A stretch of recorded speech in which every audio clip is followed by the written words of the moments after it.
I'm going to get us started here. Thank you all again so much for joining us today on your Wednesday, whether it's your, breakfast, lunch, dinner time. Thank you so much. We appreciate it. My name is Kyle Geib. I'm the marketing director here at BeFound Online, and I'm here to introduce our two experts today, our CEO and founder, Steve Krull, and our director of paid media, Curtiss Gulash. Today, we're going to be talking SEO without paid search. Here's what you're missing. All right, so thank you all for joining us. Please, if you have questions as we go along, drop them in there. We're gonna have some time for Q&A later. Gonna go on record. I think we're recording now, so full transparency. I'm not an SEO guy. I've been doing paid media for about 12 years. I do work closely with our SEO team. I know enough to be dangerous, but not enough that you want to pay me to do your SEO for you. So this has been fully vetted by our team of SEO experts to make sure I'm not talking crazy. And I used to be an SEO expert, not so much anymore because you've got to start doing other things. I still love me some SEO, so that's main reason I'm here is to sort of balance the equation between paid and SEO. And I will say that our SEO team did vet everything you're about to hear today. So they've also kept me honest for what I might believe about SEO these days, because I'm not exactly current. I still know stuff, but I'm not quite where I used to be. Thank you, Steve. So as it says, we're going to go over some considerations. We're going to ask you some questions. We want you to ask us some questions. And then we're going to leave this with the testing opportunity because we want to make sure that you leave with something. So just jumping in. This is our people. These are your hosts. So we've already introduced Steve. My name is Curtiss Gulash. Like I said, I've been doing paid media for about 12 years. Started off doing paid search. At BFO, we've since expanded that to search, social, programmatic display, digital bus stop ads. You want to put ads at the CVS when someone goes to grab a Diet Coke, we can help you do that. So please, if you have any needs for that, my email is curtis@befoundonline. I'll give you free advice. Just send it my way. I'd love to do that. And then we've got Kyle Geib, our director of marketing, who introduced himself. Some stats about us. We don't hire green people. No offense, but most of our team members started off doing paid search or SEO or analytics somewhere else. We want to make sure that our people can help you to the best of their ability. That doesn't mean we don't have more senior or junior members. That doesn't mean that some of our team hasn't done things in another life. One of our paid media team members used to be a blackjack dealer. He is great with numbers. That is how he found himself doing paid media. The agency has been around for 13 years. Steve and our other co-founder, Dan, met, I'm going to maybe get this right, at a conference, started talking. Hey, put two heads together, let's start an agency. And we currently have 24 team members who share our values. Here's some awards that we've received. I love working here. Everyone else loves working here, so we'll let those speak for themselves. Agenda. There we go. There's our picture. We're from Chicago, so I had to include a Bulls image here. So we're going to go over goals, some brand defense, some collaboration. We're going to talk about keywords and ad copy. We're going to talk about landing pages. We're going to talk about disapproved keywords and copy because we are talking about search here. Then we're going to give you those testing opportunities. And as I said, we're going to do some Q&A. So as it says, paid and SEO working together is a winning combination like Jordan and Pippen. No offense to Dennis Rodman or the rest of the Bulls. And hey, if you've got questions as we're moving along, we can move pretty quickly. We can't see you, so we can't see when you've got that quizzical look on your face or things like that. So feel free to throw a question in the Q&A. We'll stop if we can during the session. Otherwise, we'll address it at the end, but feel free to throw them in there and let us know what you're thinking along the way. You, Steve? All right, so goals. It's almost Q4. We want to prepare you for Q4 and more. We're going to share what we know based on what we've tested, based on what we've proven. This is to give you paid search and SEO ideas based on today's material. And like I said, we want to give you some stuff that you can test. Some of this comes directly from working at BFO. Some of us have looked back at previous clients pre-BFO and said, hey, remember when we did that thing and it worked out really well? Let's bring this to our audience's attention. Brand defense. If you don't know this man, Chris Chelios, one of the best defensemen in the league. He's from my favorite dynasty of the Detroit Red Wings. But he was very offense minded when he played defense. So talking about brand defense, SEO cannot say what you want it to say right now. You can't do it. It takes time. I'm probably going to say this again. SEO is a marathon, whereas paid media can be a sprint. SEO takes time. Paid search is immediate. SEO takes some finesse. AI can write your search ads. In fact, a lot of the time, we are using AI to generate new ads right there in the UI. Give us different combinations. I even said it here, SEO is a marathon, paid search is a sprint. And you can't be number one for every SEO keyword every time. We've seen this change. We've done searches on our end where we think we're number one on something and all of a sudden we're number 7, or we don't even realize we're ranking on something and all of a sudden we're popping up. Give me a website, give me an ad account, give me a credit card, I can get you to the top of the SERP. A little asterisk there is some restrictions apply. If you've ever done paid media or paid search, you know this happens. Curtis, can you promise me a #1 organic ranking? No one can. Please, please promise me a #1 organic ranking. Even the most obscure term you can't guarantee, and I'll say this. Recently we've started to see on the Google side, you can't even guarantee to serve even with a high enough bid. Kyle and I were testing some stuff. It straight up said there's no search volume. We're not going to serve your ads. We reached out to our Google rep and he said, nope, that's the change now. It's only going to serve if it's relevant. It's only going to serve if the volume is there. Otherwise you get a big goose egg. With this brand defense, I talk about this a lot. The goal with this is to make sure that you are on the top of the SERP. You can control the message with paid search. You can't always do it with SEO. Paid search, you can say, we want X to show. SEO, it's going to scrape off your page. You can do this to make sure Wikipedia isn't the top result showing up. You can do it for damage control. I've worked at companies where bad things have happened, or worked with clients where there was bad press. What better way to control the message than put an ad up there? Call it out and give the user a spot to go to where you can address it. Doesn't matter if it's a warranty, a defect, a car recall, you can control the message versus seeing a Newsweek article bashing you for it. In addition, it's great for things like promotions. It's great to make sure that, you know, if you're a shoe manufacturer, Nike isn't taking your space, or if you're Nike, making sure that Foot Locker isn't. Is Foot Locker still a brand? I haven't bought shoes. Okay. I think so. They might have filed bankruptcy, but they're still stores. I don't know. But making sure that Foot Locker isn't promoting the new Jordans when you want to be promoting the new Jordans. So it's brand defense. It's making sure that you are bidding.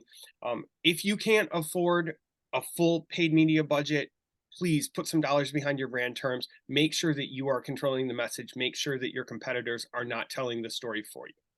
So, Curtis, when we're thinking about this and we're thinking about SEO versus paid, what I'm understanding here is it's the basics don't go away, right? We want to share keywords, we want to share opportunity, but we also want our marketing messages to be aligned. And if you're creating other collaterals for your sales or marketing teams, those have to be aligned in messaging too. So beyond sort of keywords and campaigns, we need this alignment. So define your campaign as 3, 6, 9, 12 months.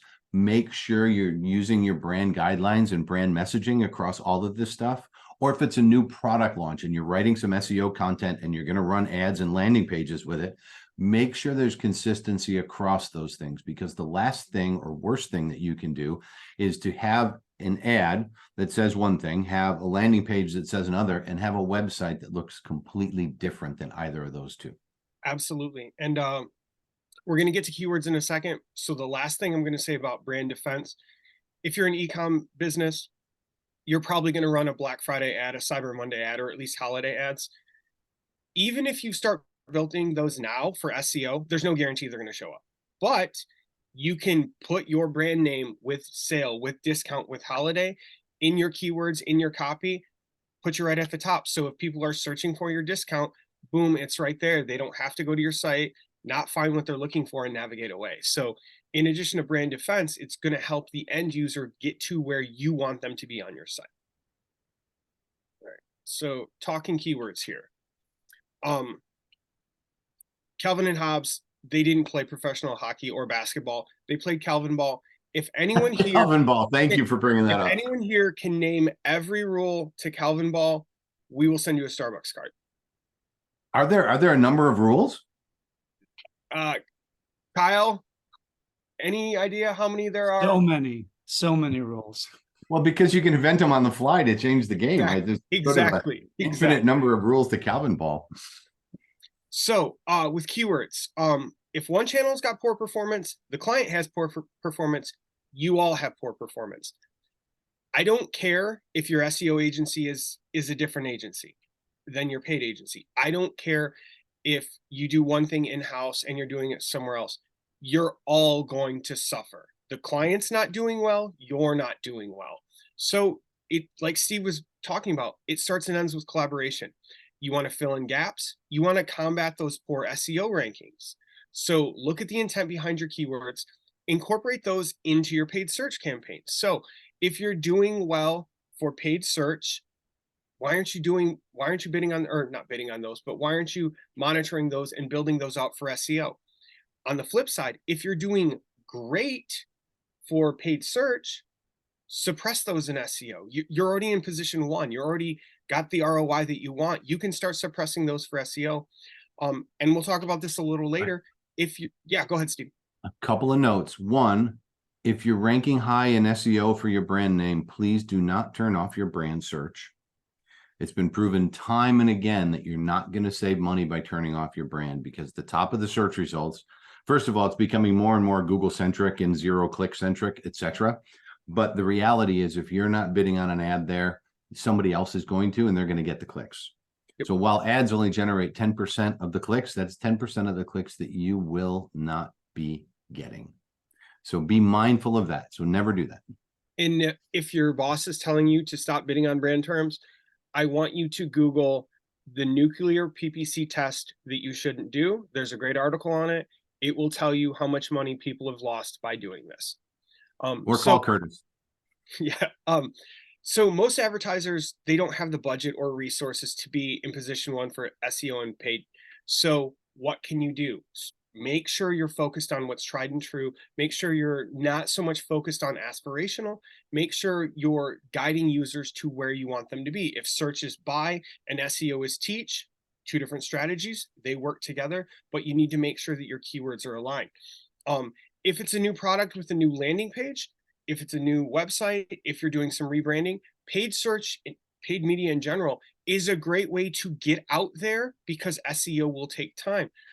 We talked to a client about this the other day. They're kind of niche in what they do. So we're going to cast a wider net with paid search keywords, see what works, and then we're going to build an SEO strategy off of it based on how people are searching, the keywords they're clicking on, those are not the same thing, and how can we incorporate this into our strategy. And the one other thing I want to add to this is that when you think about your keywords from the SEO side, it goes beyond the keywords that you're tracking using a SEMrush or a BrightEdge or a Moz. What I want you to do is consider what's happening in Google Search Console, because that's going to show you the phrases that come up that you show up for with your pages. So you understand that maybe your keyword is e-bikes, but you're showing up for off-road e-bikes in a search term or something of the sort. So you can pull that information from Search Console. And if you haven't already, connect your GA4 to Search Console and make sure it's working, because not only do you need to connect the two, but you also need to go in and activate the Search Console reports in GA4. And if you need a hand with that, feel free to hit me up. I'll show you how to do it. I want you to have access to that data. I don't want you to have to go back and forth, but great picture of how people are finding you from an SEO perspective through Search Console and through your keyword tracking. You'll understand the pages that they're going to, and you can use that data to inform your paid media campaigns. Thank you, Steve. Ad copy. I stole this from Maggie, who's on our team. It has to be compelling. SEO uses thoughtful, high-quality content that is going to cater to a user needs. Paid search, we tend to write a little bit more action-oriented, more demand, more do this, do this, do this. So got an example of BFO. So we've got our paid search ad at the top. Steve, you have a question? There's a question in the chat that we want to get back to. So I just wanted to let you know It's there, so we can address it before we move past this slide. Right. So with BFO, we've got our paid search ad, we've got the site links that we built out. This is that brand defense. This is the control. I wrote all of those site links. I wrote all of those ad, or all of the ad. Now, that's not to say Kyle or someone on our team did not write the organic results, but you never know how it's going to come up with Google. I don't think that if we had it our way, we would have career opportunities up top, and then our team, and then about us, and then the BFO blog. We'd probably have our webinar serving right here, which is not showing up because that's the nature of SEO. Google is going to run their black magic. The search manatees are going to go through and eat the magical kelp. And then they are going to determine, okay, this is what we want to show. So you want to, with your copy, you can take what's working in search here for paid search and incorporate that into SEO, or vice versa. If you see the BFO blog working better from an SEO side, then perhaps read our blog. Well, borrow from each other, use that copy to drive stronger results. Paid search, as I mentioned before, allows for quick learning. So deploy more keywords, figure out what's working, incorporate that into SEO. But the big thing you have to consider with this, where are they in the conversion or sales funnel? What are they trying to do? Are they trying to learn about BFO? Are they trying to sign up for a webinar? Do they just want to read our blog? Or are they interested in SEO solutions? Are they interested in having Philly from our team hook them up with some GA4 and make sure those conversion paths and the reports are all set up? So you have to consider that not only when you're writing paid media copy or paid search copy, but also when you are doing SEO. Steve, do we want to get to that question?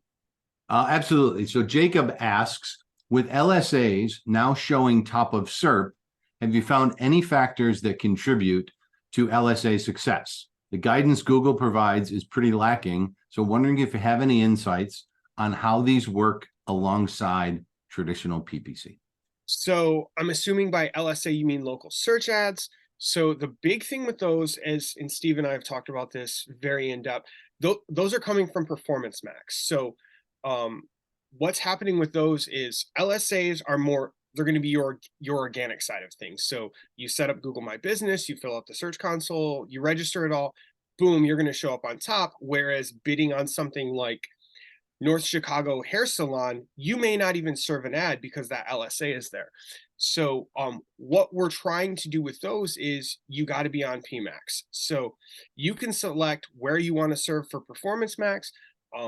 You have to, if you're a physical location, you have to get approved by Google. This is something new. So when you're setting it up, and this is our recommendation, set up your account first, get the approval, then start running your ads.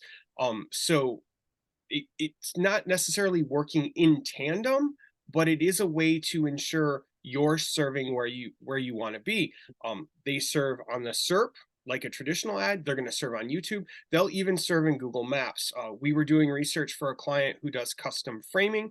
I went into Google Maps. I typed in custom framing around the neighborhood where our office is. And sure enough, you had monetized ads showing above the SERP saying this is where you can find custom framing. Now, that said, we also had Michael's serving there. There is no Michael's within a close proximity to our office. When I clicked on it, it actually took me to the national page. It did not take me to a location specific. So you are seeing those bigger box stores. They're just trying to dominate the SERP like they always have, and they're putting ads wherever they can. Not a bad strategy because you're making sure that if someone is searching, you are there. The same could go for, searching for pizza and Stouffer's is running an ad there. Steve, you were going to ask a question. No, I was going to add to that. The one thing too to think about when we think about PPC, we think about quality score. When you're thinking about LSAs, there's a little bit of built-in, I won't call it quality score, but it's the idea of having your local house in order. The stronger your Google My Business profile and the stronger the number of citations are to your Google My Business profile, meaning Google knows who you are. So make sure your name, address, phone information is correct, not just on Google, but elsewhere. Use a SEMrush tool, use a Yext tool, and make sure you're broadcasting your correct name, address, phone, add categories, add images, add videos. Put that stuff out there into the wild, because it's going to improve your local score, which is actually going to make PMAX more effective for you and help you push down that national advertiser when you're local and you're close. I'm going to add to what Steve said. If you have a name that has multiple names, like say beef, or multiple words like be found online, search for it multiple ways. Add spaces, don't add spaces, add.com, don't add.com. Have your buddy who lives in San Diego when you're in Michigan do the same search, because they can get different results. And that's going to help you with your SEO to make sure that you are controlling what it is. Now, it could be another business in San Diego with the same name or similar name, or unbeknownst to you, you could be serving as something different over there and you don't know why, but you still can take control of it and make sure that if it's your brand, it's your messaging, regardless of where the user is searching from. Jacob, I hope that helped. We'll get back to our regularly scheduled program now. All right, landing pages. Poor site speed impacts SEO and paid search. Do I need to say it again? If your page is bogged down, if your images are not compressing, if you have way too much on your page below the fold that's just taking forever to load, it's going to impact SEO and it's going to impact paid search.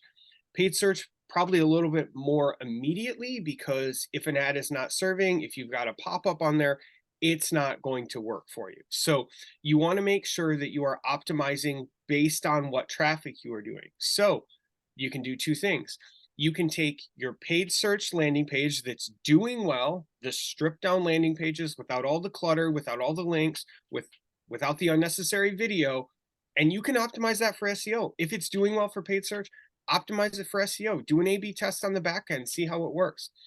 On the flip, if you have a SEO page that's doing well, strip it down. Have your paid search team screenshot it and start drawing arrows and scribbling things out and say, okay, this is how we want it for paid search. I've said this for 12 years now.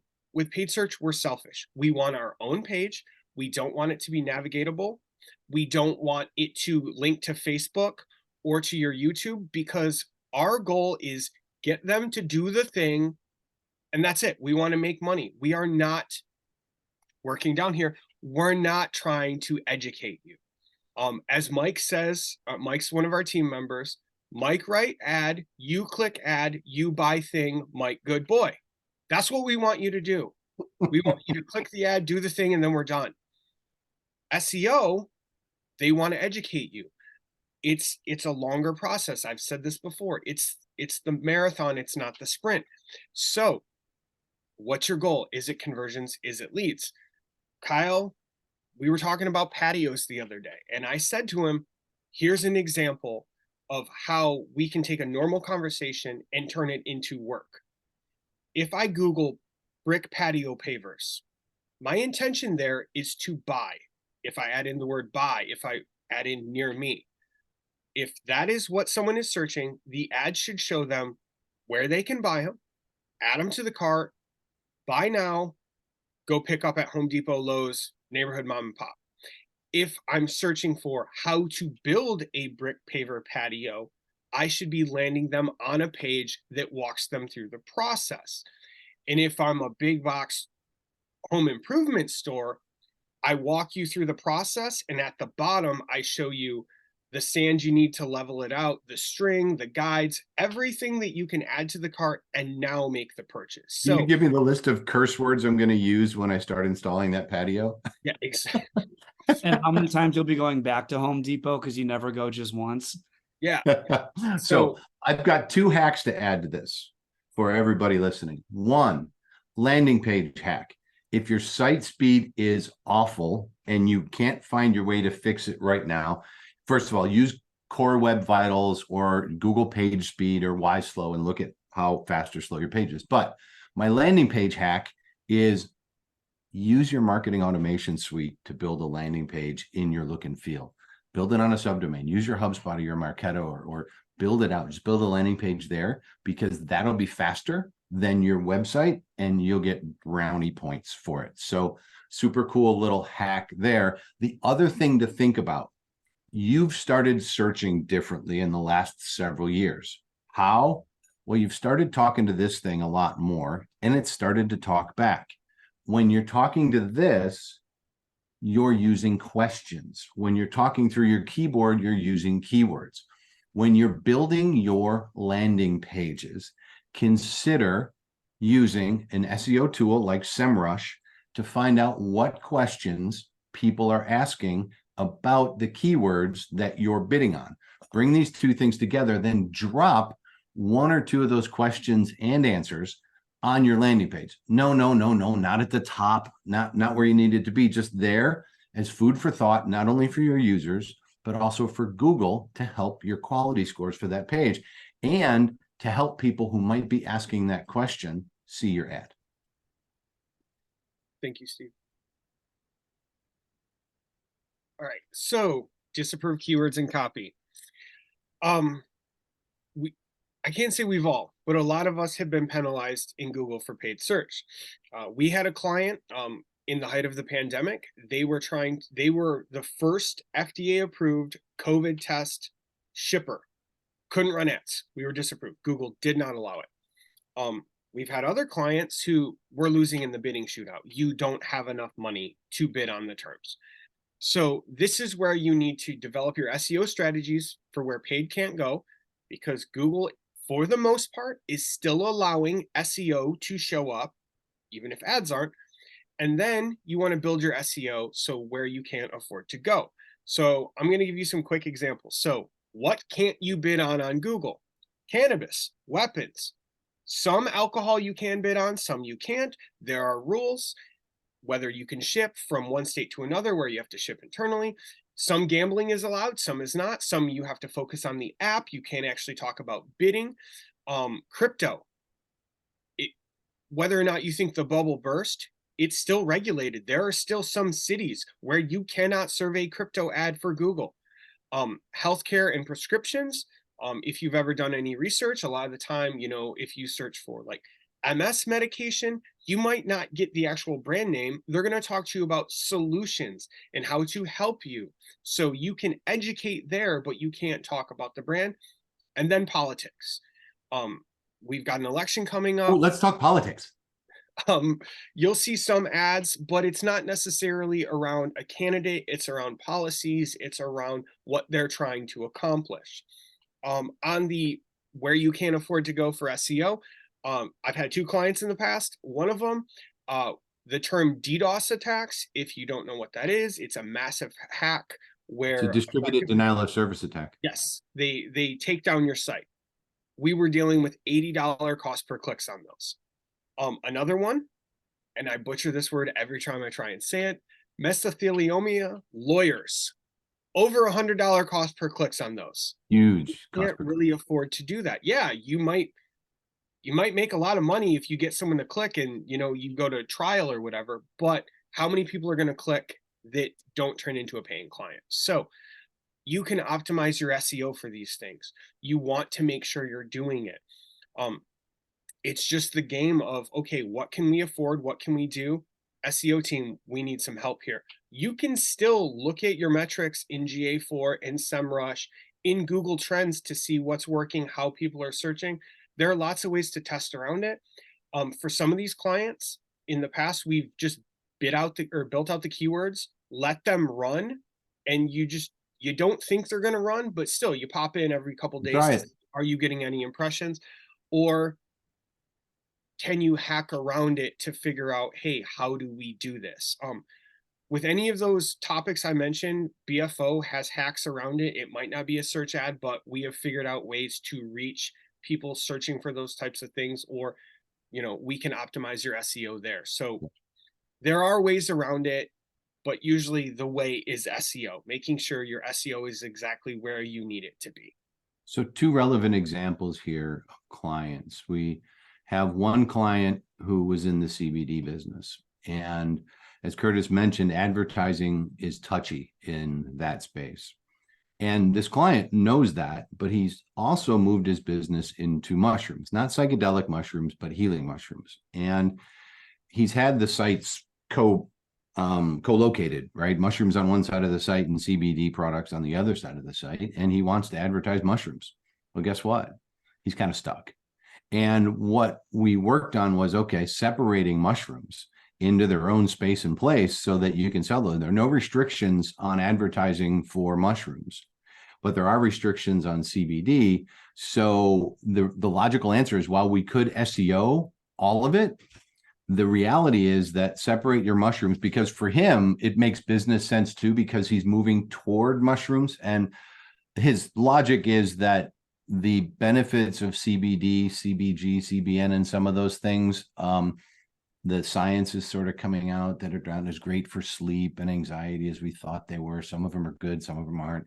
But mushrooms, on the other hand, have years and years of evidentiary-based data that say, hey, these really help with X, Y, and Z. So he's pushing his business in that direction.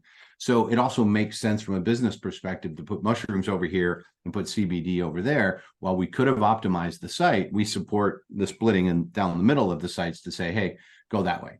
In another example, we're working with a client who somehow hid their landing pages from Google. And what we're doing is we're using SEO to figure out why Google is not only giving them horrible quality scores, but disapproving their ads. And it's because Google can't read the destination. And so what we're trying to do is we're trying to uncover it through SEO to say what's going on the site, because the landing pages are integrated into the site. They're not necessarily crawlable from the top of the site like Google would normally crawl a site, but Google wants to crawl your paid search landing pages. And if they can't see the landing page, you're going to get demerits. So this is another place where you tap SEO on the shoulder when you're having problems in your paid media campaigns.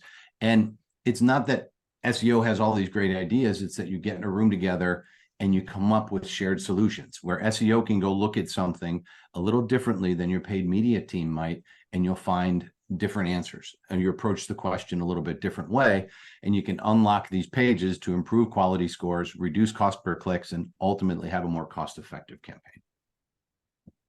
How's that for an answer, Curtis? Did I do well? Yes, thank you. All right, testing, testing, testing. So here's 3 pretty easy testing opportunities for you. Take your high converting keywords. If SEO is doing well, amplify it with paid search. Bid on the terms. I don't care what Google says. Bid on phrase, bid on exact, ignore broad, and please segment them at the ad group level, or segment the ad groups by match type. You'll see greater control with that. You'll be able to see what's coming in, what's not, and build out the appropriate negatives. Or you can dial back paid to test new keywords where SEO is lacking. We're not saying fully back off, but if you're doing well here and you know you're doing well, dial back the budget, move some funds around, test some additional stuff that perhaps you hadn't tried before because of budget, because it wasn't working. Go into your search query review, look at those keywords, build out some new opportunities. With messaging, paid allows you to test multiple copy variants quickly and easily. With responsive search ads, we can build out 15 plus headlines for descriptions, multiply that by 3, and that's how many variants you can have in one ad group. See what's working, share it with your SEO team. This combination works. Here's how we're seeing clicks. Here's how we're seeing engagement. This is the combination that's converting. Distill it down, work it with SEO, and you want to incorporate those keywords too, not just in your strategy, but also specifically in that copy and in that messaging. And last, your site content. The brick pavers example. Are you selling or are you telling? Look at your site, figure out what your goal is. You may find that you get more lifetime value from the client or the customer who lands on the site, reads the thing, and then makes the purchase. Cool, amplify that. Or do you want quick wins from what the SEO team is already telling people? Have you found a quicker path to purchase? All right, put that into a paid search campaign. Optimize your landing page so it's more action-based and it's not so long form, and boom, you're good to go. So 3 really simple things you can do. Most of these, if you're not doing paid, it's not a ton of budget to test these types of things. Google, create your AdWords account if you don't have one, go into keyword options, look at what the site or the search volume is. You can look at opportunity, you can scale it by your geo, you can look at month. It will show you different ways to, do you want to maximize clicks versus conversions? You can do all of these things really easily. It doesn't cost you any money to search them. The other thing you can do, if you don't have a tool like SEMrush, you can use Google Trends just to see how people are searching. Are there seasonality with it? Are people searching for red widgets versus blue widgets versus purple widgets? You can look at those things just to determine the opportunity to figure out what can work for you and what can work for your budget. So while Curtiss thinks about how he's going to wrap up after this slide and give you those tips and wrap up the entire presentation, I'm going to go backwards up this slide to give you a little bit of the SEO perspective. So when we think about selling versus telling, oftentimes we think about paid search as always selling, right? It's low funnel. Social ads are a little different. They break the funnel, if you will. They can come in sort of in all places. SEO is generally looked at to tell the story of a product or a service. However, SEO can still sell. So what we think about is, what are those top converting keywords on paid media, and how can I use that to sell my story? So when I think about e-commerce websites, yeah, I want to tell a story about the pickleball kits we're buying or the e-bike, but I don't just want to tell my story because I'm not a blog. I want to sell my story. So this is where you're looking at those highest converting keywords. You're matching that up to what you're seeing in SEO. You're putting it in your SEMrush tools and you're finding out what are the related keywords. Now you're selling a story back on your website and you're bringing that up. And then I look up to the messaging of this thing. Okay, so I've tested some stuff in paid media because maybe I found some other keywords I want to try. I'm not about testing it in SEO because SEO takes forever to test. I say roll it out in SEO. And you can either change an existing page to see if you get some bump, which is my favorite way to do it, because again, you can sort of test, but I call it a rollout because we're taking 60 to 90 days to watch this thing. So I want to change an existing page because I'll have a before and after snapshot. I don't always want to make a brand new stinking page because now I have to give it equity through links. I've got to write some compelling content for it. If it's too much like an existing page, I'm going to fight for ranking and indexation. So modify an existing page with your learnings and look at your before and after. Again, if you can control links and change it out so you're not doing this in a vacuum, so you can create a vacuum, meaning only changing those things on a page, you're going to be in better shape. But if you happen to be changing your internal linking structure and some keywords in those links and other things at the same time, you're not going to have a great test. But roll them into an existing page, do a before and after snapshot. You can look at the traffic via Google Analytics, look for that page, track it, report on it, and look for, segment it only by organic traffic. Don't look at your paid traffic coming to that page. Don't look at your direct. Look at organic only because that's going to show you lift. By all means, put those keywords into SEMrush, map them to that page. Also a good thing to do. Analytics is where the story is. Now, if you're incorporating that sell your story content, you should also start taking a look, if you're an e-commerce site or even a lead gen site, you should be thinking about maybe putting a goal in place next to that thing so that when they do get to that page, what action do you really want them to take, right? If we think about Seth Godin, he says, where's the banana? What do you want me to do do you people still know who Seth Godin is? I know Curtiss does. Seth Godin is an old school pioneer of the internet, by the way. He wrote some really cool books back in the day. But where's the banana? What do you want me to do on this page? So even that page that you're selling your story, you want people to convert. You want them to take a next step. You don't want them to leave.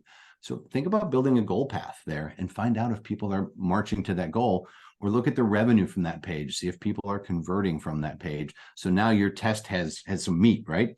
And I'm going to say this, and I say it a lot, is back up to the top of everything that you're doing and write yourself a campaign brief for what you're building and testing.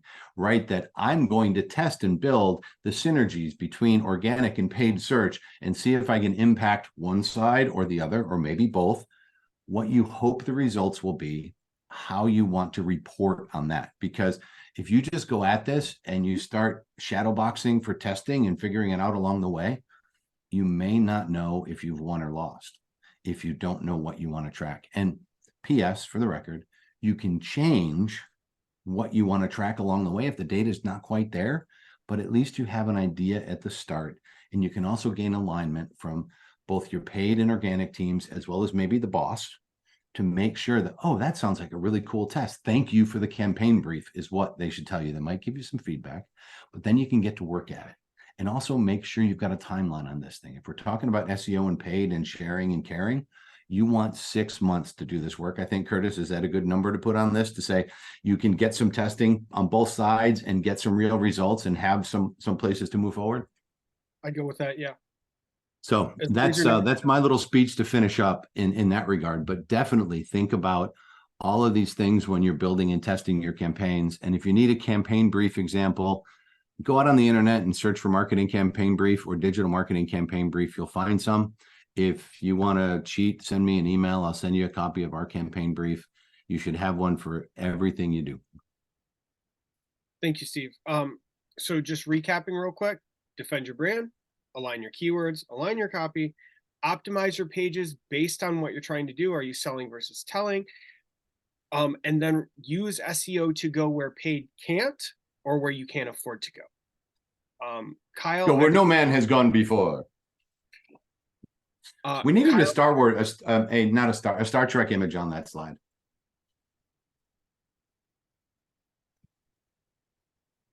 And on that note, I'm back. Said Star Trek. Kyle needs to corral Steve again.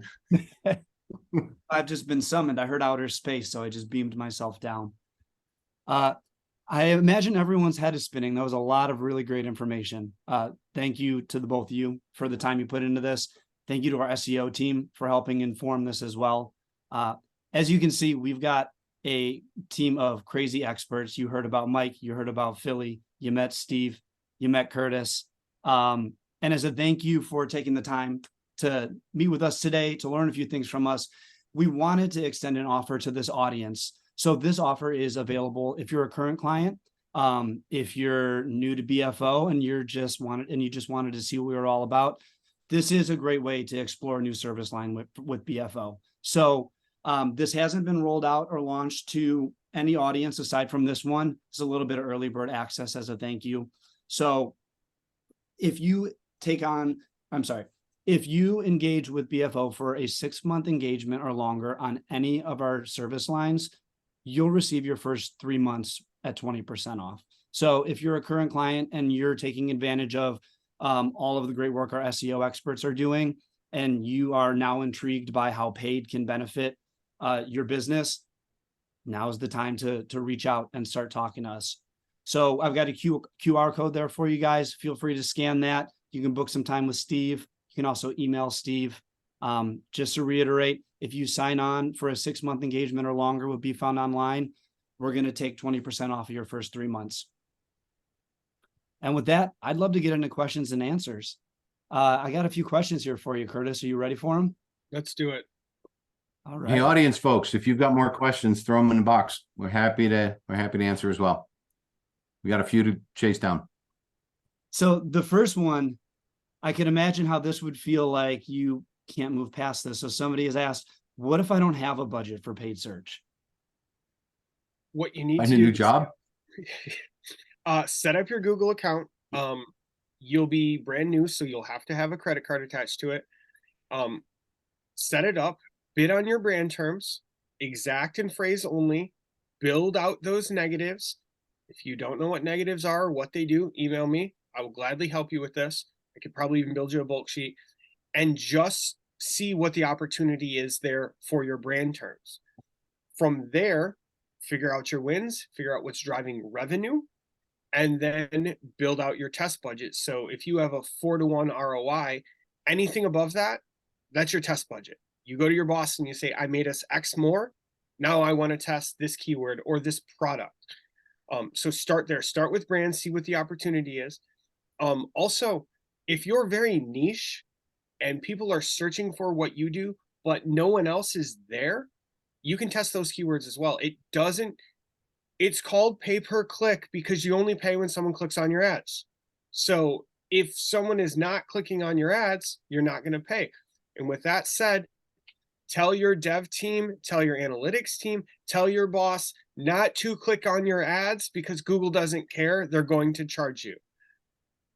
I'll tell you that horror story some other time. Curtis, can I add to that question for a little clarification? So what I what I see is that a lot of people will use the Google Keyword Planner or they use third-party tools and they'll start to get a budget estimate. And the budget estimate will start telling them that they got to pay $12,000 a month. And then they say, I don't have $12,000. And I always say, those tools are imperfect for a reason because they don't all have great data. How would you recommend? Because again, we look at that and then we get gun shy for the amount of money that we think we have to spend. But what I heard you saying is that I don't think that's true. Would you like to bring those two things together for me? Yeah. So the keyword planner, true story. We told a client, or we presented to a client, it said you can get X conversions for spending this much money, but we had to explain to them that that screenshot is those keywords, one match type, right at that moment. It doesn't consider any changes in the market. It doesn't consider Black Friday coming up. It also does not consider all the actions being taken on your site that you may not see as a conversion, but Google does. So if someone's picking up the phone to call you and your goal is e-commerce, it's going to inflate that number because phone calls are a conversion. Or if you're a big box store, get directions, that's a conversion. So you have to take everything with a grain of salt and remember that at the end of the day, Google is a business that wants to make money. So use those as your guardrails, as Kyle said earlier. Don't take it as, the end all be all truth. Awesome. That was great. And also, just as a reminder to everyone, we will be sending along a replay of this. So I hear notes being frantically taken in the background, I'm sure, but I'll be sure to send along a replay. You guys will have this information. Moving on here. How do I defend my brand if my competitors are bidding on my brand terms? So unless they are bidding, they can bid on your terms. Google will allow anyone to bid on anyone's terms, except for their own. Kyle and I found this out the other day. You can't bid on Google's terms. They really don't like that. So what you can do is if they're bidding on your terms, Google has they're starting to step away from the trademarks and the copyrights. They don't want to be the litigators. They don't want to be the middle people. Send them an email. Hey, I noticed you're bidding on my terms. Could you please not do that? We've had clients get those emails. We've had clients send those emails. A lot of the time, they will simply say, yeah, that's fine. We won't do it. If they're bidding on your terms and your copywritten or trademark terms are in their copy, you send a nice email first, try marketing at the company name or click on it, do a contact us. It might not be them. We've had instances where the agency was doing the bidding, and no pun intended, the agency was doing the bidding, but the client wasn't aware of it. It gets to the client's like, no, stop that, don't do that. So ask first. The other thing you can do is make sure that, if they haven't played nice, they're not going to do it. You can send a cease and desist if your trademark terms are in their copy. Just tell them, hey, you're going to be getting this. The other thing you can do, if they didn't listen, call out why you're different. Call out why you are the brand in your copy. Josh on our team had some fun years ago.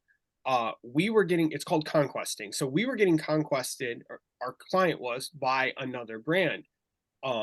They were talking not nice about our client. So we just started making puns about said offending conquester in our copy. It stopped real quick. It's not to be a bully, but you try and be nice. You ask politely, you ask them to do it. If it's not going to work, call out why you are different. Why should they shop with you? Why should they do the thing from you?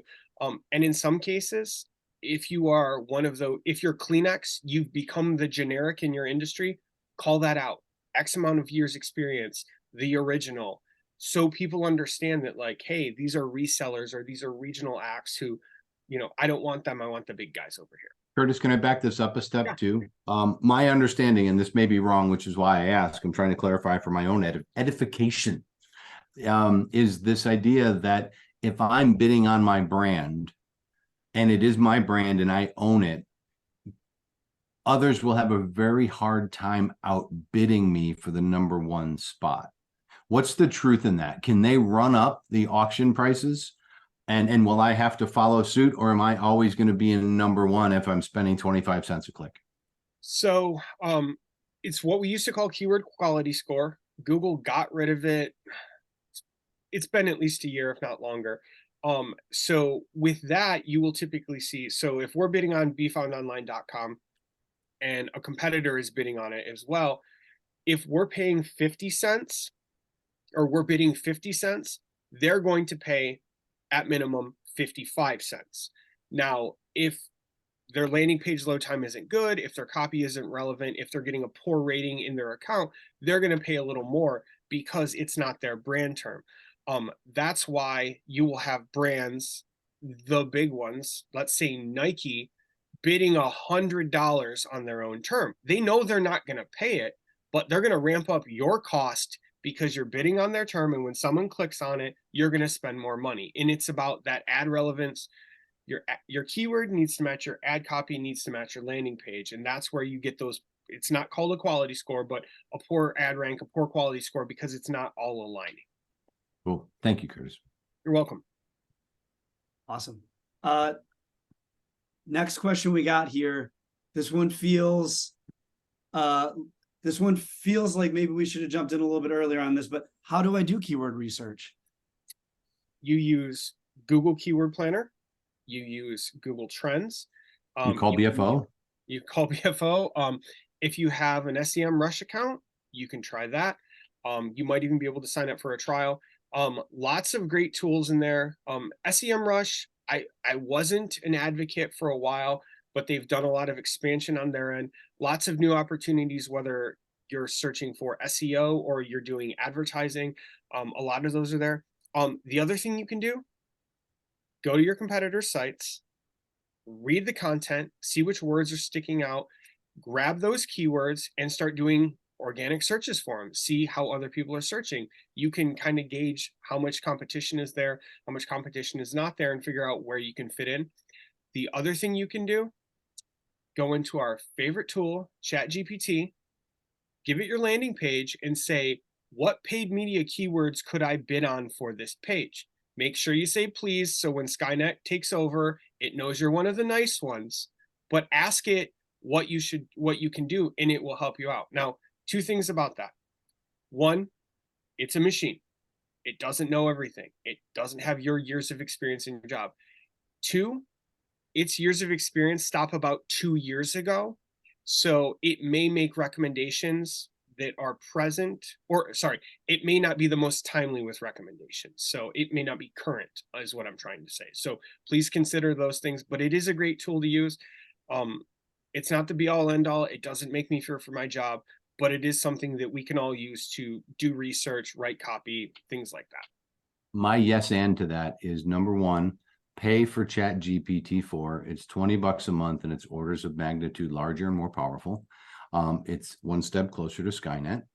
And then my number two is take your competitors' URLs and use tools like Ahrefs and SEMrush and plug in your competitors and look for new keyword opportunities there to do your keyword research. Again, you'll have competitors that you're closely related to and some you're not so closely related to. So we'll end up doing keyword research around this stuff to say, hey, I've got a group of keywords. I sell this, but my competitor sells this, this, this, and this, and this. Well, you're not going to get a lot of keyword overlap, but you can still do research by reverse engineering their website for the keywords that they're ranking for and they're using. So now you're going to get keyword ideas. If they're selling security devices, you're going to go hit their security device page, or you're going to go into SEMrush or Ahrefs, and you're going to do some keyword research. And SEMrush is a little different than Ahrefs in that you can do paid media research in SEMrush. Ahrefs is, to my feeling, is that it's still more an SEO tool, but it's a great one, and you can peel it back. And there are plenty of other tools. We didn't specifically want to cover tools for that because we didn't want to put a ton of tools in here because this is more testing and experience, but perhaps we can follow up and share some of the other tools, because I've got a whole list of keyword research tools that are specific for paid and some for SEO that maybe we can throw a blog post up or something, Kyle, with some of those tools for folks to look at. Right. I'm going to yes and what Steve just said. So go into SEMrush, look at the keyword gap analysis for your competitors, download it, distill it down. We just did this for a client. It gave us 1,300 keywords. We got it down to about 300. Put that into Google to look at the spend opportunity, and then migrate it in, and it will show you the total opportunity. So you go from average spend to, hey, this is the more realistic spend. So it's just using the free tools or the tools that you have in front of you to migrate around and putting them all together. Awesome. Well, that was a great demonstration of the science and art across this, right? Talking about tools and creative ways to also explore keyword research. Maybe there's a whole nother webinar in there. Quick shout out, Karen, I got your email. I'll send you the campaign brief template sometime today or tomorrow. It's really good stuff. We got a couple more questions here. I know we're running low on time, but I want to make sure that we get to these because there's a ton of great content in here. Simply put, what makes a good landing page? I wrote a blog about this. I wrote a blog about this. It's called "Just Because You Have a Website Doesn't Mean You Have a Landing Page." You can find it on the BFO site. But to distill it down for paid media, everything needs to be above the fold. We don't want to be doing research. We want to be action driven. So I think the example I use is, if I want to buy a time machine, it better be on the site. If I want to do research on how to build a time machine, that's your SEO page. So paid media, elevate it to the top, call to action above the fold. If it's a form fill, there is a psychological part of our brain. When it loads, if it's an exposed form, we say, I have to fill that out to get the thing I want. If it's not there, it's kind of a little bait and switch, and we start to pause and go, hey, I don't know if I like this. So make sure you do that. Tie it into your landing page. Get your free white paper. Register for the webinar. Schedule a call with Steve. Put that in there so the user knows what it is. Learn more, it can work, but it's kind of generic. So try and avoid that. Even if your call to action is learn more, no, form fill. Tell them what it is. Fill this out, register for the class, get the thing. My quick yes and is always remember your ABTs. Always be testing. If you're building a landing page, build it to test. Always think about what elements you can swap out and test in an optimized sort of way, or test multiple landing pages, because you can split test your URLs from within Google and put 2 URLs and it'll send traffic to both. And you can test landing pages that way in some of your creative. So always be testing and figure out which one's going to win. Fantastic. All right, I got one more question here, and I wanted to make sure we get to it because we talked a lot about content, written content, testing copy. So in testing copy, where should folks start if they don't have writers on staff? Time out, time check, Kyle. We are at 1 o'clock. I just want to let you know and let people know that, hey, if you got to go, thank you for showing up. We'll go ahead and answer this question. It'll be on the recording. For those of you who can stick around for the answer, appreciate it. For those of you who have to go, thank you so much for joining us. Thank you. So just start writing on your own. You can go into Google. You want to look at character limits. There's only so many characters you can use per headline description. So start there. Model it after your web page or your landing page. So make sure you're doing that. Start with the basics. If you need a template, we can send that over to you. It just tells you if you're hot or not, if it's going to work. Also, use things like ChatGPT. Pop in your URL, write me some Google Ads copy. It will not respect the character limits, but you can still use that to strip it down. The other thing you can do, pull in people from your team who are not part of what you're doing. So if it's an SEO person, have them help with paid media. If it's an analytics person and you're writing paid media ads, ask them what their headaches are so you can incorporate those things in. The other thing you can do, if you're using anything like Microsoft Teams or Slack, throw an idea in there and just ask your team to respond. Like, what do you think about this? Any different ways that we could say this? Especially if it's something fun that people can make jokes about, there are going to be other ways that you can do this. So just a quick anecdote, we were doing some targeting of professional sports teams. We sent our team an image. Hey, write some copy for this. Some of our team members are not copywriters, but we could get little one-liners here and there that we can incorporate into our copy. So make it fun. Don't make it so structured and rigid that people don't want to help out. In a sense, trick them into helping out. It's awesome advice. I'm thinking back on all the times I may have been tricked into writing something. All right. I realize that we're a little past time. Thank you all for sticking around a little bit later. As a reminder, I'm going to send along an email with this video to recap, with the presentation itself. I'll be sure to include the landing page if you didn't get a chance to grab the QR code. And if you have any questions, please feel free to reach out to any of us. Thank you so much for your time this afternoon, and take care.